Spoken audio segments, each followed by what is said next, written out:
शिवसन्मान प्रतिष्ठान या चॅनलमध्ये आपल्या सर्वांचं हार्दिक स्वागत. या चॅनलला सबस्क्राईब करा, लाईक करा आणि शेअर करा. आज मी व्हिडिओ बनवायचं ठरवलेलं आहे आणि आजचा हा व्हिडिओ असणार आहे माननीय जरांगे पाटील यांनी 24 तारखेला आंतरवाली सराटी येथे बोलवलेल्या बैठकीसंदर्भात.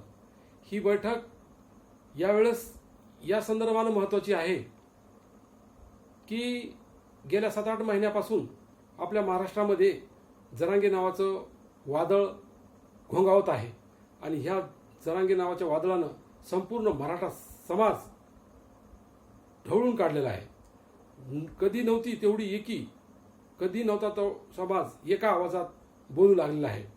आणि अशा परिस्थितीमध्ये गेल्या 7-8 महिन्यापासून त्यांनी अनेक उपोषणं केले, अनेक रॅल्या केल्या, जागतिक दर्जाच्या रॅल्या केल्या, कोट्यावधी मराठा समाज एकत्र आला. त्याचबरोबर इतर समाजाची सुद्धा सहानुभूती जरांगे पाटलांना आणि मराठी समाजाला मिळालेली आहे आणि समाजांना सुद्धा, इतर समाजांना सुद्धा वाटू लागले आहे की आता मराठ्यांना आरक्षण मिळालं पाहिजे. आणि असं असताना त्या आंदोलनाच्या ठिकाणी स्वतः अनेक मंत्री आले, स्वतः मुख्यमंत्री आले, उपोषण सोडवलं, शब्द दिला आणि सगळं करत असताना सरसकट आरक्षणाची मागणी करत असताना त्यांना अक्षरशः मुंबईपर्यंत जरांगे पाटलांना चालायला लावलं. असं घुमवत ह्या मुख्यमंत्र्यानं आपली अवस्था इथं बिकट अशी करून टाकलेली आहे. आणि आज आपल्या छाताडावर ही आचारसंहिता येऊन बसलेली आहे, निवडणुका येऊन बसलेल्या आहेत. जरांगे पाटील म्हणत होते आरक्षण नाही तर निवडणुका नाही, कारण आम्ही आता आमच्या समाजानं निर्णय घेतलेला आहे की ह्या सत्ताधारी पक्षाला, कुठल्याच पक्षाला साथ द्यायची नाही आणि त्यांना मतदानही करायचे नाही. अशा पार्श्वभूमीतून आता ह्या 24 तारखेला आंतरवाली सराटी येथे ही सभा होणार आहे आणि म्हणून तिला फार महत्त्व आहे. याच्यामध्ये आता सगळ्यांचे डोळे लागलेले आहेत की ह्या सरकारला, ह्या यंत्रणेला तडाखा दिल्याशिवाय, कायदेशीर तडाखा दिल्याशिवाय ही यंत्रणा मानणार नाही आणि आपल्या मागण्या मंजूर करणार नाही. आणि जरांगे पाटीलांनी तर विडा उचललेला आहे, जोपर्यंत मला आरक्षण मिळणार नाही तोपर्यंत मी घरी जाणार नाही. जीवाची बाजी त्यांनी लावलेली आहे. त्यांच्याच बरोबर अनेक तरुणांनी आत्महत्या करायला सुरुवात केलेली आहे. याच्या अगोदरही 300 तरुणांनी आत्महत्या केल्या. एवढं असूनही या यंत्रणेला, या शासनाच्या केस सुद्धा हल्लेला नाही, त्याला त्याचं काही सुद्धा वाटत नाही. इतकी निगरगठ्ठ व्यवस्था ह्या महाराष्ट्रामध्ये, ह्या देशामध्ये तयार झालेली आहे. अनेक लोकांनी आरक्षण भोगले. डॉक्टर बाबासाहेब आंबेडकरांनी फक्त 10 वर्षाकरता आरक्षण इथं घटनेमध्ये त्याची तरतूद केली होती, परंतु मताच्या लालसेपोटी हे आरक्षण, खैराती त्याची आतापर्यंत वाटण्यात आलेली आहे. ज्यांनी आरक्षणाचे फायदे घेतले ते सुद्धा आमच्या विरोधात बोलायला लागलेत. वकिलासारखे, तो वकील जो आहे झिपऱ्या वकील, तो सुद्धा आमच्या विरोधात बोलतोय आणि कोर्टात जाण्याची भाषा करतोय. असे अनेक छगन भुजबळासारखे, नारायण राणेसारखे निगरगट्ट राजकारणी ह्या आंदोलनाच्या आणि आरक्षणाच्या विरोधात बोलू लागलेले आहेत. आणि अशा परिस्थितीमध्ये मग आता यांना शेवटचा तडाखा देण्यासाठी आता एकच पर्याय उरतो की मतपेटीतून आपण यांना तडाखा दिला पाहिजे आणि यांना यांची जागा दाखवून दिली पाहिजे. म्हणून ही सभा ही महत्वाची आहे. या सभेच्या निमित्तानं मला सर्वांना सांगू इच्छितो मी की ह्या निवडणुकीमध्ये जर आपण योग्य निर्णय नाही घेतला तर मराठा समाजाचा कसा फायदा होईल आणि कसं नुकसान होईल हे माझ्या पद्धतीनं, माझ्या वाचनातून, माझ्या अनुभवातून, माझ्या ह्या 30-40 वर्षाच्या कारकिर्दीतून मला जेवढा अनुभव आला आहे, जेवढ्याने मी निवडणुका पाहिल्या, जेवढं राजकारण पाहिलं, त्याच्यातून काही माझी मतं आहेत आणि ते मतं बहुतेक बऱ्याच जणांचे असतील अशी पण मला आशा वाटते. म्हणून मी काही मतं आपल्यासमोर मांडणार आहे. याच्यामध्ये जरांगे पाटलांनी सांगितलेलं आहे की जर आरक्षण नाही तर निवडणूक नाही. त्याच्यासाठी मराठा समाजाने प्रत्येक मतदारसंघातून 1-1, 2-2, 3-3 हजार फॉर्म भरायचे आणि ह्या निवडणूक प्रक्रियेवर प्रभाव टाकायचा आणि जेणेकरून ही निवडणूकच यांना घेता आली नाही पाहिजे असा त्यांचा दावा होता. समाजाने तसा दावा केला आणि ते जर पाहिलं तर, आता जर पाहिलं तर ते काम खूप अवघड वाटते. कुठेही अशा उमेदवार डिक्लेअर झालेल्या दिसून येत नाहीत. मोठमोठ्या गावामध्ये, छोटे गाव असो मोठे गाव असो, त्या गावामध्ये असे ठराव झालेले नाहीत. उमेदवार लोकांनी अजूनही डिक्लेअर केले नाहीत. म्हणजे याला थोडा प्रतिसाद कमी मिळतोय. आता ही थोडी अवघड बाब असल्यामुळे ही आता असं वाटतंय की त्याच्याऐवजी आपल्या आंदोलकांनीच या निवडणुकीमध्ये उतरायला पाहिजे. स्वतः जरांगे पाटलांनी सांगितलं, राजकारण हा माझा पिंड नाही, राजकारण मी करणार नाही. परंतु संपूर्ण महाराष्ट्रातील ही जी जागृती झालेली आहे, लोकांचं आता म्हणणं आहे की आता ह्या मतपेटीतून जर तडाखा द्यायचा असेल तर आपलं नुकसान होईल, म्हणून आता आपण आपलेच उमेदवार उभे केले पाहिजेत. आता आपण आपलेच उमेदवार जर उभे केले तर आपली तशी यंत्रणा आहे का? गाव पातळीपर्यंत, तालुका पातळीपर्यंत, बूथ पातळीपर्यंत आपले बूथ कमिटी आहेत का? राजकीय पक्षाचं जर पाहिलं तर त्यांच्या बूथ कमिटी असतात, प्रत्येक त्यांची यंत्रणा असते, वर्षानुवर्षाने त्यांची यंत्रणा तिथे आहे. ह्या सर्व यंत्रणेला आपण कसं तोंड द्यायचं आणि त्याच्यामधून कसा मार्ग काढायचा, हा एक त्याच्यामध्ये प्रश्न आहे. आणि जर आपण उमेदवार टाकले तर ह्या गोष्टीचा उद्या आंतरवाली सराटीमध्ये विचार होणं अत्यंत आवश्यक आहे. कारण कुठलाही निर्णय घाई गडबडीत झाला नाही पाहिजे. घाई गडबडीत झालेला निर्णय हा कधीही धोक्याचा असू शकतो आणि याच्यामध्ये आपल्या समाजाचं प्रचंड असं नुकसान होईल. आपण आपले उभे राहू जोशामध्ये. आता याच्यामध्ये धोका असा आहे, राजकीय पक्षांचे पाण्यासारखा ते पैसा फिरवतील. त्यांच्या गाव लेवल पातळीपर्यंत सगळी त्यांची यंत्रणा आहे. आपली यंत्रणा तशी नाही. प्रत्येक गावामध्ये आंदोलन पेटलेलं आहे, गावामध्ये कार्यकर्ते आहेत, परंतु निवडणुकीच्या दृष्टीनं ते तयार नाहीत. निवडणुकीला जे लागतं, गावामध्ये मतदान किती आहे, आपलं समाजाचं मतदान किती आहे, इतर समाजाचं मतदान किती आहे, बूथ किती आहेत, त्याच्यावर व्यवस्था कशी आहे, तिथं बसणार कोण, ते राबणार कोण, मतदार याद्या कोणाकडे आहेत, प्रत्येक घरी फिरणार कोण, ह्या सर्व कामाचं वाटप ह्या कार्यकर्त्याकडून झालं पाहिजे. आणि हे झालंही असतं, परंतु आता वेळ फार कमी आहे. म्हणून जर आपल्याच या आंदोलकांतून जर उमेदवार उभे करायचे असतील तर ह्या गोष्टीचा आपण विचार केला पाहिजे आणि तो विचार झाला पाहिजे. म्हणून आणि हे जर झालं तर आपले उमेदवार निवडून यायला काही कठीण नाही. आपले उमेदवार सहज संसदेमध्ये जातील, हा एक सर्वांचा अंदाज आहे आणि त्याच्यामध्ये थोड्या आशा आहेत. त्याच्यानंतरचा जो पर्याय आहे तो मला इथं मांडावा असं वाटतो आणि तो बहुतेक चर्चेला जातोय.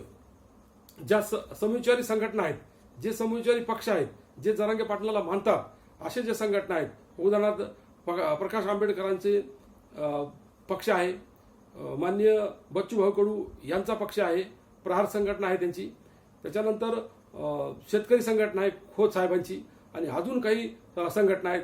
धनगर समाजाची काही संघटना आहे, बंजारा समाजाची संघटना आहे की त्यांनी जरांगे पाटलाचं नेतृत्व मान्य केलेलं आहे. आणि ह्या जर सर्वांची जर मोड बांधली आणि व्यवस्थित जर जागा वाटप केल्या तर ह्या सर्वांची यंत्रणा गाव पातळीपर्यंत, बूथ पातळीपर्यंत तयार जर झाली आणि हा सर्व फार जसं आपण आंदोलन केले स्वखर्चातून, सर्व गावकऱ्यांनी आपले पैसे गोळा केले, स्वतःचा निधी गोळा केला आणि मोठमोठ्या सभा घेतल्या, मोठमोठाले कार्यक्रम घेतले.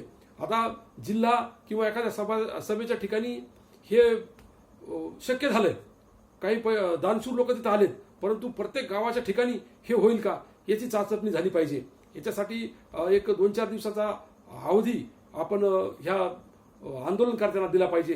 किती गावामध्ये लोक यंत्रणा उभं करू शकतात, किती गावामध्ये लोक निवडणुकीसाठीचं काम करू शकतात, किती गावामध्ये लोकांनी हे आतापर्यंत योजना केलेली, किती गावामध्ये उमेदवार डिक्लेअर केलेले आहेत, हा आढावा उद्याच्या 24 तारखेच्या बैठकीमध्ये घेतला गेला पाहिजे.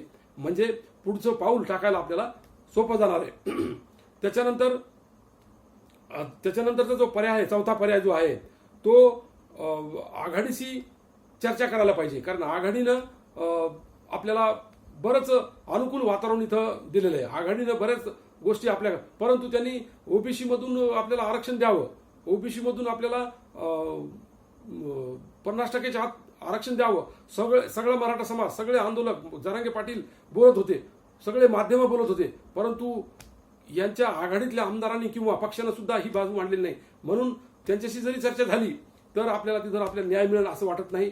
परंतु त्यांच्यासोबत जर चर्चा करून जर आपल्याला निवडणूक लढायचं ठरलं तर तिथं सुद्धा आपल्याला हे धोका देऊ शकतात. कारण ते वापरून घेऊ शकतात. कारण वापरून घेण्याची सर्व राजकीय पक्षांना, आपल्या मराठा समाजाला वापरून घेण्याची त्यांना सवय झालेली आहे. कारण त्यांना माहिती आहे ह्या समाजामध्ये प्रत्येक मतदारसंघात, प्रत्येक तालुक्याच्या ठिकाणी मोठमोठाले राजकीय नेते, पक्ष नेते हे तिथं आहेत आणि यांचे लागे बांधे असतात. आणि ह्या वर्षानुवर्षे यांचे जे यंत्रणा इथं आहे ती वापरूनच ते राजकीय पक्ष वाटचाल करीत असतात आणि त्याच्यावर त्यांचा भरोसा आहे. कारण आपण पाहिलंय आपलं एवढं आंदोलन इतकं पेटलेलं असताना, मराठा समाजाच्या भावना तीव्र झालेल्या असताना सुद्धा त्यांचे आलाय चालू आहेत, त्यांच्या युत्या चालू आहेत, त्यांच्या बैठका चालू आहेत. आपल्या आंदोलनाकडे कोणीही लक्ष द्यायला तयार नाही आणि त्यांनी शेवटपर्यंत सांगितलं होतं की आम्ही तुम्हाला आरक्षण देऊ, परंतु आपल्याला जे पाहिजे होतं आरक्षण 50% आतलं आणि टिकणारं आरक्षण हे त्यांनी दिलेलं नाही. आणि स्वतः छत्रपती शिवाजी महाराजांची जी शपथ माननीय मुख्यमंत्र्यांनी घेतली होती ती सुद्धा त्यांनी पाळली नाही आणि ते सांगतात की आम्ही आमचं वचन पूर्ण केलं. तुम्हाला वचन पूर्ण करायला हे सांगितलं कोणी होतं? आम्ही हे मागणीच केली नव्हती. आम्हाला 50%च्या आतलं ओबीसीच्या माध्यमातून आम्हाला आरक्षण पाहिजे होतं. ही जरांगे पाटलाची वारंवार मागणी असताना तुम्ही 10%चं आरक्षण देऊन मराठा समाजाला ते मान्य करायला लावायला लागलेत आणि ती जर मान्य नाही केली तर तुमच्या एसआयट्या नेमू, आंदोलकांना अटक करू, ह्या पवित्र्यामध्ये आता हे सरकार आलेलं आहे आणि आता आपल्या छातीवर ही आचारसंहिता येऊन ठेपलेली आहे. आणि अशा परिस्थितीमधून, अशा बिकट परिस्थितीमधून आपल्याला आता वाटचाल करायची आहे. अशातून चांगला निर्णय करायचा आहे. ह्या सर्व पार्श्वभूमीवर सर्व मराठा बांधवांनी एक चांगला विचार 24 तारखेला तिथं घेतला पाहिजे. कारण तिथं जमा होणारी जी पब्लिक आहे, जमा होणारा जो बांधव आहे तो जमा आहे, जोशामध्ये ते जमा होतो आणि जोशामध्ये तिथं निर्णय घ्यायला लावतो. अशा जोशामध्ये घेतलेले निर्णय हे कधीच टिकत नसतात आणि त्याच्यामध्ये नुकसान होण्याची जास्त शक्यता असते. म्हणून तज्ज्ञ लोकांना सुद्धा तिथं काही मतं मांडायला दिलं गेलं पाहिजे, तज्ज्ञ लोकांकडून मार्गदर्शन मागवलं पाहिजे किंवा निर्णय घेताना पुढं आणखी काही दिवस आले. दुसरी गोष्ट, ज्या बैठका इथं मोठमोठ्या होत आहेत ह्या बैठका आपण जरांगे पाटलांनी एक चांगला पायंडा पाडलेला आहे. ह्या लाईव्ह बैठका होतात. मग घरी बसणाऱ्या माणसाला सुद्धा तिथं काय निर्णय चाललाय, तिथं काय व्हायलंय हे दिसतंय. म्हणजे कुठलीही लपवाछपी जरांगे पाटील हे करत नाहीत. एक उत्कृष्ट पर्याय त्यांनी नोंदवला, इमानदारीचा पर्याय लोकांच्या समोर, त्यांनी माध्यमाच्या समोर त्यांनी एक आज ह्या आंदोलनाच्या माध्यमातून सर्व जनतेला माहीत झालेलं आहे. आणि ही जर पद्धत आपल्याला नेहमी अवलंबायची असेल तर मोठमोठ्या बैठका, मोठमोठाले, आता ही 24 तारखेची ठीक आहे समजा, परंतु नेहमी बैठका बोलण्याची काही गरज नाही. 10 लोक जरी आले आणि तिथे 1 लोक जरी आले तर ते काही लोक घरी बसून आरामशीर ती बैठक पाहतात, तिथं काय ठरलं हे करतात. आणि म्हणून अशा परिस्थितीमध्ये सुद्धा निर्णय आपण घेतले पाहिजेत आणि जास्तीत जास्त आपली ताकद कशी खर्च होईल याच्याकडे सुद्धा आपण लक्ष दिलं पाहिजे आणि अशा माध्यमातून आपला हा लढा लढला गेला पाहिजे. येत्या भविष्य काळामध्ये ह्या निवडणुकामध्ये जर आपलं नुकसान झालं, जर एवढं आंदोलन करून सुद्धा आपल्या जसं त्या विरोधी पक्षानं, आपल्या सत्ताधारी पक्षानं सांगितलेलं आहे की आमचा DNA ओबीसीचा आहे, हे सर्व आडाखे, हे सर्व हिशोब त्यांचे तयार आहेत आणि ह्याच्यामध्ये जर आपल्या मताला जर काही दगाफटका झाला आणि इथं जर मत आपलं फुटलं तर मात्र त्यांचे सीट जास्त येणार आहेत आणि त्यांचा आविर्भाव सुद्धा तोच आहे, त्यांचा हिशोब सुद्धा तोच आहे. म्हणून आपण सुद्धा आपला आकडा घेतला पाहिजे. आंतरवाली सराटीमध्ये एक वार रूम तयार केली पाहिजे, कुठंतरी एक वार रूम तयार केली पाहिजे. सर्व डाटा ह्या आंदोलनाचा त्या ठिकाणी असला पाहिजे आणि असेल अशी माझी अपेक्षा आहे आणि ते तिथं केलं पाहिजे आणि त्याच्या आधारावरच आपण बोललं पाहिजे. कारण तिथं निवडून येण्याकरता डोक्यात लागतात, शिक्केत लागतात, माणसंच लागतात आणि तिथं कुठलाही तिथं पर्याय चालत नाही. म्हणून तिथं भावनेला सुद्धा महत्व नाही. जर ही संधी जर हुकली तर आपल्याला मात्र पुन्हा जबर फटका इथं आंदोलनाला बसणार आहे आणि पुढील काळामध्ये पुन्हा जरांगे पाटलाला जास्तीत जास्त मोठाले आंदोलनं करावं लागणार आहेत. त्यांची जी प्रकृती आहे ती त्यांना साथ देत नाही असं ते म्हणतात. उपोषणं ते आता करू शकत नाहीत. म्हणून आता हे जे आयुध आहे, हे जे शस्त्र आहे लोकशाहीने दिलेलं, हे जे मतदानाचं शस्त्र आहे ते योग्य पद्धतीने आपण जर वापरलं तर ह्या सरकारला आणि ह्या व्यवस्थेला तडाखा बसल्याशिवाय राहणार नाही. आणि जर ह्या लोकसभेच्या निवडणुकीमध्ये जर महाराष्ट्रातून जर याला तडाखा दिला तर हे बरोबर ठिकाणावर येणार आहेत आणि आपल्या मागण्या मंजूर होणार आहेत. या प्रसंगी मी आपल्याला एवढंच सांगू इच्छितो, हे शिव सन्मान प्रतिष्ठानचा हा माझा आजचा पहिलाच व्हिडिओ आहे. या चॅनलला आपण सबस्क्राईब करा, लाईक करा आणि शेअर करा आणि येत्या 24 तारखेला प्रचंड संख्येनं आपण आंतरवाली सराटीमध्ये या. धन्यवाद.